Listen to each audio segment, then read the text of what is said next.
کے لیے کھڑا ہوں اور کھڑا رہوں گا انشاءاللہ تعالی.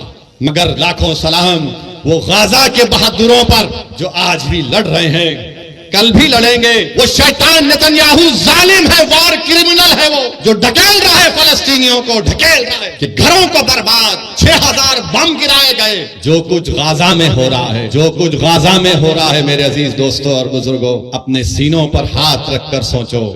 اسرائیل غازہ میں ایک چھوٹی سی جگہ ہے، غازہ 20-21 لاکھ کی. 6 دن میں 6000 بم غازہ پر گرائے گئے ہیں کہ 6 دن میں 6000 بم یہ ظالم اسرائیلی حکومت غازہ پر برساتی ہے. اور اب اسرائیل ایک فاسفورس چیز آتی ہے، اس کا بم گرا رہا ہے. یعنی جب وہ گرتا ہے تو بلڈنگ کو پگھلا دیتا ہے، اگر جسم پر گرتا ہے تو چمڑی سے ہڈی کو گلا دیتا ہے.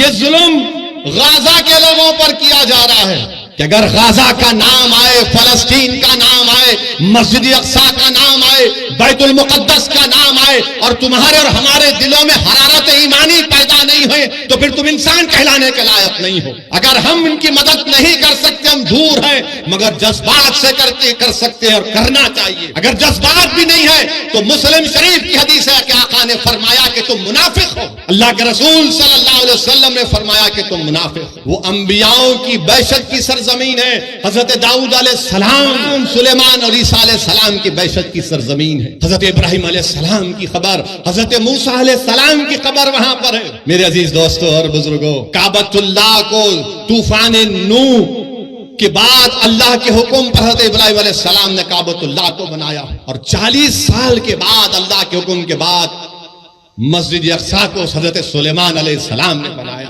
اور دنیا کو ہم بتانا پڑے گا کہ ہمارا رشتہ فلسطین سے، غازہ سے، مسجد اقصی سے، بیت المقدس سے کیا ہے. جب تک قرآن میں وہ آیات ہے کہ اسرا بعبدہ، جب تک قرآن میں یہ سورہ رہے گا، صبح قیامت تک ہمارا رشتہ فلسطین اور غازہ سے رہے گا. کہ رسول اللہ صلی اللہ علیہ وسلم سے ایک صحابی رسول نے پوچھا، یا رسول اللہ صلی اللہ علیہ وسلم کہ حشر کے میدان میں ہم آپ کو پائیں گے؟ اللہ کے رسول صلی اللہ علیہ وسلم نے فرمایا کہ ہاں، تم مجھے حشر کے میدان میں پاؤ گے. کہاں ہوگا حشر کا میدان؟ اسی سرزمین پر حشر کا میدان ہوگا، اسی فلسطین پر حشر کا میدان ہوگا. پھر آقا سے پوچھا گیا صلی اللہ علیہ وسلم سے کہ دوسری جگہ کہاں پر ہم آپ کو پائیں گے؟ رسول اللہ صلی اللہ علیہ وسلم نے فرمایا کہ میں آب کوثر پر رہوں گا، میری امت پیاسی ہوگی، میں میری امت کی پیاس کو بجھاؤں گا. کہاں ہوگا حوض کوثر؟ اسی فلسطین سے لے کر مدینے تک احادیث میں آیا. علماء کرام بیٹھے ہیں، پوچھ لو آپ. میرے عزیز دوستو اور بزرگوں، یہ وہ مبارک سرزمین ہے کہ قرآن میں لفظ بارک نہ 5 مرتبہ آیا تو الخدس ہے وہ.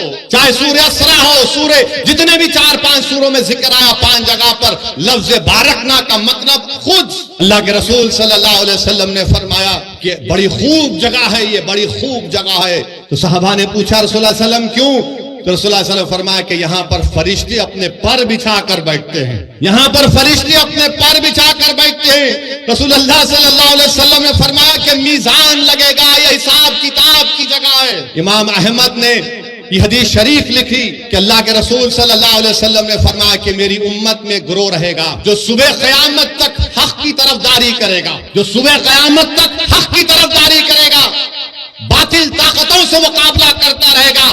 ان کے پاس دولت نہیں ہوگی مگر حق کی طرفداری کرتے رہیں گے کہ قیامت بھی آ جائے گی. صحابہ اکرام نے پوچھا، یا رسول اللہ وہ کون سی جگہ ہوگی؟ تو آقا دو عالم صلی اللہ علیہ وسلم نے فرمایا القدس، القدس، القدس. مسجد اقصی، بیت المقدس کے لیے خون بہایا جا رہا ہے. میں سلام کرتا ہوں ان ماؤں کو جنہوں نے ان بہادر بچوں کو پیدا کیا جو زائنس لوگوں کی گولیوں کا نشان بن رہے ہیں، جو بموں سے ان کی موت ہو رہی ہے. مگر دنیا یہ جان لے کہ جب تک ہم زندہ ہے دنیا زندہ ہے، جب ہم نہیں تو دنیا بھی نہیں. یاد رکھو، صلاح الدین ایوبی زندگی میں جب تک بیت المقدس مسجد اقصی پر کامیابی حاصل نہیں کیا، اس کی پیشانی پر بل رہتا تھا. بعض جگہ میں نے پڑھا کہ صلاح الدین ایوبی جب تک فلسطین پر کامیابی حاصل نہیں کیا وہ مسکراتا نہیں تھا.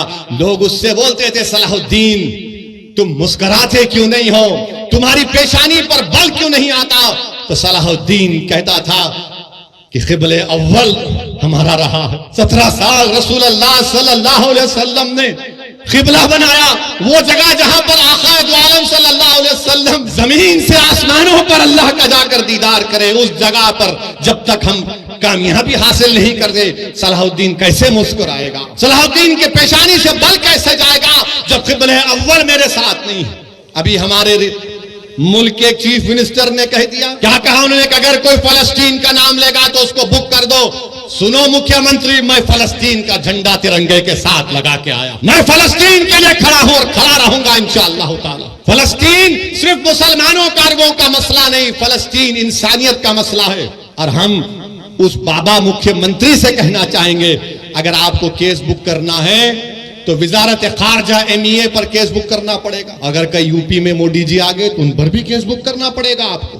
ہم بھارت کے وزیر اعظم کو بتانا چاہ رہے کہ مہاتما گاندھی نے کیا کہا تھا۔